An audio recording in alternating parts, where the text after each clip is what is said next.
Hello. So I have reached in just a moment ago to get yet another letter from the suitcase. And if you don't know what I'm talking about, go back to episode 1 and you will find out. So this is a letter to Perry from someone named Cann from Chicago to Denver, Colorado. Perry was in Denver, Colorado. The postmark is dated July 21st, 1938. And let me pull it out of here. Oh, thick stationery, thick. Let's see, one. Hopefully, it's hard to read people's letters. It's kind of weird lighting. Let me close these. Let me turn on a bright light so I can see. Coming back in a sec. Okay, there we go. All right, so that's a little better. I'm going to read this to you. Thursday, July 21st. Wait a sec. There's some notes up here. Is this letter any better? It's so much easier to talk, especially for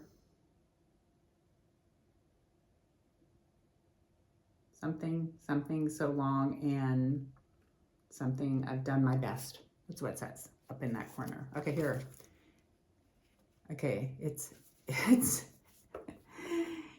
says on the very top, poor little Perry. I'm laughing at you, but so kindly. Your letter has so much melancholy as a little undertone.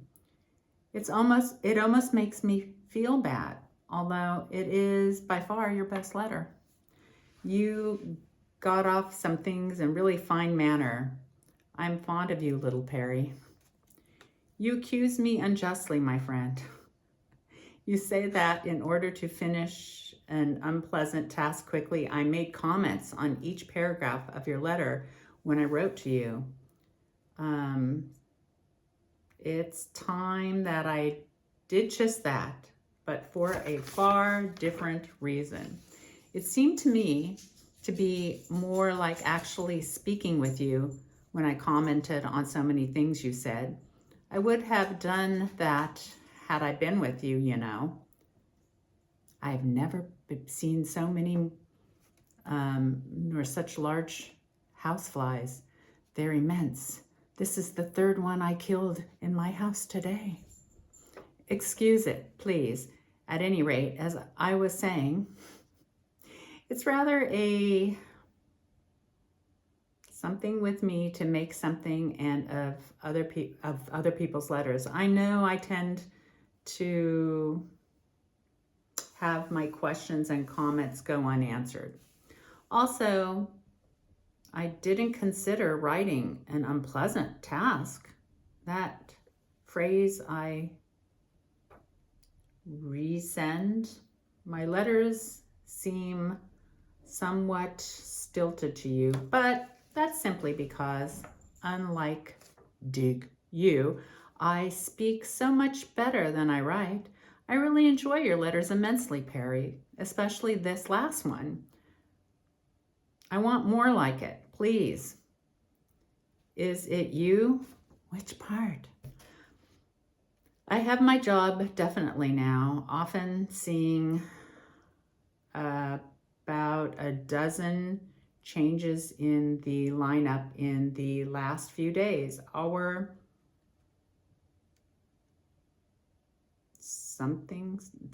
contents, I don't know, are bad, and our costumes are beautiful.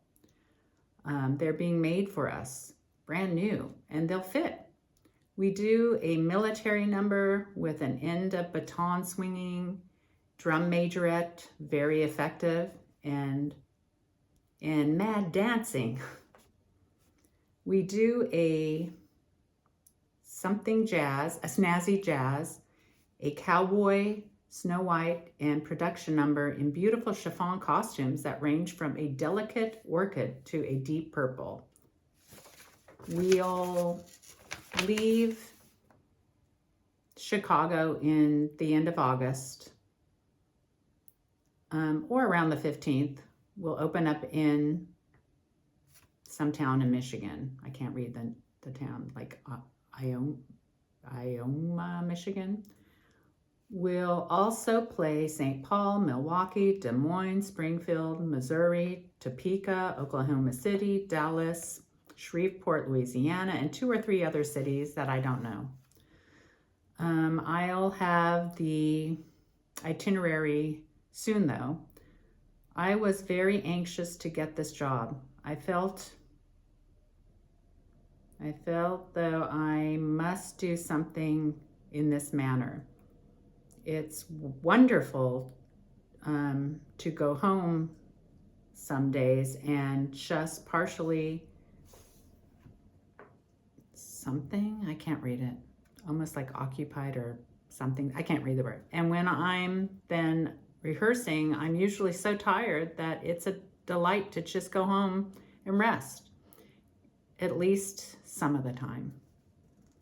You don't paint a pretty picture of Denver, Perry.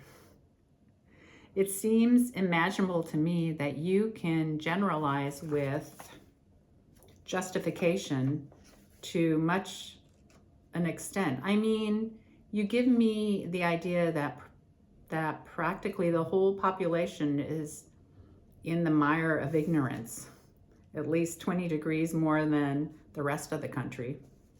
After all, isn't this lack of intelligence due to the fact that you are something with something class of people rather than those living in a certain locality? I'm something tend. Chicago has people just like you more than Denver, your Denver friends. Perhaps you were so fortunate as to never need them. And I doubt it, but I doubt it. By the way, you say something about, quote, on the way home from work, end quote. What work, Perry? You told me nothing about that. I have just reread your page on Denver's inhabitants, and I apologize, Perry. I think I know how it is, and something dim in my mind, something very lazy and far away, some memory untouched for I don't remember how long, leads me to remember, and I'm sure that you would say so. I think I would hate Denver to live in it, I mean. Lewis and Ann Darpsky arrived from here on Saturday, and I can't imagine when Bernard and May are going to do so, as neither of them has a job. May has been promised one in the Tribune offices in August, if there's an opening. One of Cann's friends is a big shot there. Bernard is losing all his hope in Puerto Rico now, and he won't know for a while how he'll barking, how he'll something. Anyway, shh. He is afar taking a civil service exam, and he doesn't have much faith in that. Something on you, Perry, for wanting him to go clear to Hawaii. I assure you, he applied there, and then there are no openings. I haven't heard from Ruth. Our friendship isn't went it was. I haven't been for a long time, if you remember. It's so hard to read people's handwriting. I'm trying my best. Didn't I tell you when I got in Bi-Sci? Is that biology, science? I think so. Oh, what I got in Bi-Sci? A D. Mon ami, a D. However, when you realize that the highest grade I could possibly have is a C, it doesn't seem quite so bad. I'm grateful for merely having passed. Incidentally, that I made my, I want to say, chocolate soda a reality? No, When will you be here to try it for me? I'm sure you'll stop in Chicago on the way to New York, Paris, London, etc. I do hope you will be able to go, Perry. It would be wonderful. You never answer my questions to where you would go, etc. The lack of answers always show a lack of interest and callous reading, which I don't like. Write to me, Perry, sooner than the end of time. I almost sent you I don't know, something cute of your letter, SOS. But I thought it better and I bide my time. Also,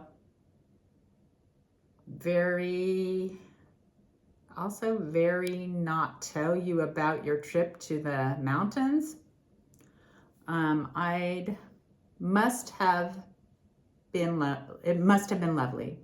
I've been in mountains too, in Switzerland, and my recollection of them forms me the most beautiful pictures in my memory.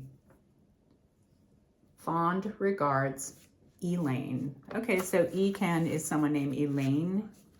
Cann, C-A-N-N. That's the end of that one. I'm sorry when I don't read the handwriting. You know, it's really hard to read someone's handwriting. It really is.